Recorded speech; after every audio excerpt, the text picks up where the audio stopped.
Uh, I got a piece of rock here. I got a piece of rock here. I want to show what lightning will do to rock in the ground. Um, this is better because it's a solid piece of rock. Here's a lightning bolt, and you can see this is just solid rock now. That's what lightning will power that level of voltage will do to a rock. It will fuse that rock together. Um, so they did create some Tesla coils that they can replicate lightning, but it's not their theories aren't exactly correct. I mean, if they can't generate the kind of energy that will fuse this rock together. When they can, I'm a believer. But as my father taught me, believe it when you see it. If they can generate enough juice to take any kind of rock and fuse it like this, then I'll believe it. Then you believe it too. Believe only what you see. Um, the I've said in some of my blogs that the story of the King James Bible about the Ark of the Covenant is has some extraterrestrial has an extraterrestrial origin. Um, it's really just a power generator. It's something that can generate a lot of power. It's what's creating the lighting on this planet. It's something that's necessary. That's something. If you go by what the Bible says, it was something they had to basically steal. It's not something wherever they came from. We'll just voluntarily let them have it. They had to steal it. If you've seen what lightning does out there, I mean, it's it's a it's a power of heaven. I mean, so it's not something that wherever they came from they would just automatically just give it to them because they can generate that kind of power. There are a site on YouTube where they've created a bunch of Tesla coils, and but that it replicates lightning, but it doesn't generate anywhere near the power that the Ark of the Covenant generates. This is the Ark of the Covenant. If they can create a Tesla coil that can generate this kind of power and create this rock, then I'm a believer. But they have not been able to do that. Their theories of lightning may be flawed because they cannot generate this kind of power. Um, you have to also look at what is lightning used for. What's the purpose in lightning? If you're thinking in terms of system design, what is lightning used for? What is the purpose of it? Well, it knocks out uh, dirt, cleans the air. It's if as long as you don't get zapped, it's healthy. I mean, have you ever walked? I remember when I was a kid, and I could have never made it past 6 years old.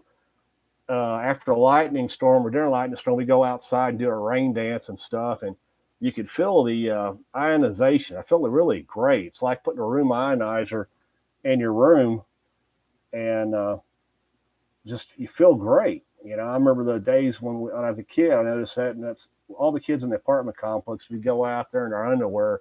Most of us were about 5 years old, or whatever, and we do a rain dance, and it came. But I felt even as a kid, I felt really great with all the lightning bouncing around and stuff. As long as we didn't get zapped, it was just really, you felt really great. If you go back through history, lightning is associated with heaven, and it is a product of something that an advanced civilization created to benefit man. Even if you look at lightning strikes of a people, yeah, a lot of people die. Depends on how it hits, but a lot of people survive. So if you look at the plasma energy that surrounds your human body, it may be similar energy. And the body can also throw that energy off. It receives energy and it throws energy off. You've seen it in the aura. So, that's one of the reason why some people have survived lightning. There's a sheriff, you can see the burn hole in his hat. He got hit in the head, but he did survive because the body has the ability to throw off energy. So some people did survive the lightning strike. So you have to look at the chemistry of the body and what is that energy? It's some kind of quantum energy that the body receives and cast off. You go throughout the universe, that's what's at the center of the universe also. It's at the center of the universe that claims a giant star, but it's actually something ET created. And what that does is it keeps the galaxy together. It's like the Force in Star Wars. It binds all the galaxy together. It binds all the stars. It binds all the gas. It doesn't run off into the universe. It serves a purpose. It's part of system design. It's to keep you going. It's keep us living. Gives us a galaxy to live on. Gives us a planet to live on. The energy is the product of that civilization.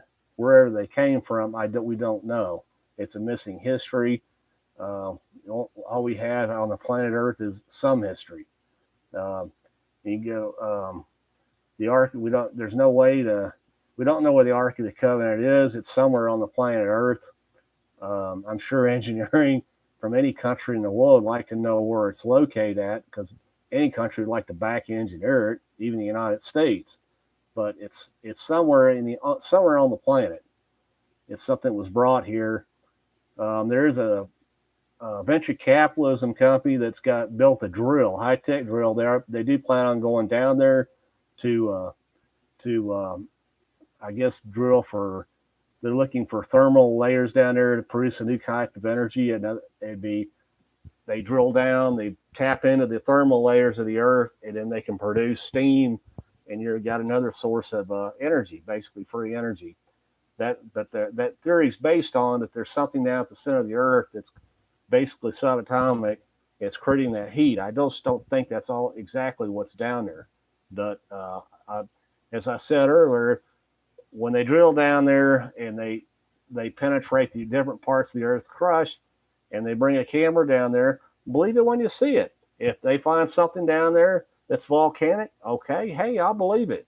But if they find something down there, which I suspect is something that ET created when they created the planet Earth, it was left down there that serves several purposes, then I'll be a believer too. That might be also I suspect is what's down there. Case in point, if you look at the Earth's history, it's been a snowball several times in its history, and it's not a it's whatever keeps the Earth in orbit in the habitable zone. It's broken down in the past, is what I suspect. And what happened is as the Earth rotated around the sun, it started swinging in and out of the habitable zone, and became basically just a frozen ice ball. Now, if you got good carbon dating or whatever how long you can find out how long that lasted, so it might give us a clue as to when ET or the extraterrestrials arrived again to correct it. But the Earth for a while was just a frozen ice ball. It was going in and out of the habitable zone, and if that were to happen on any time in the next day or so, we would lose the planet Earth. We'd all just be basically flash frozen, because the Earth would slide in and out of the habitable zone. It wouldn't be able to keep a stable orbit. Newton's laws of gravity are not enough. It will keep things going around the sun, but it isn't enough. It's not going to keep a fine tuning.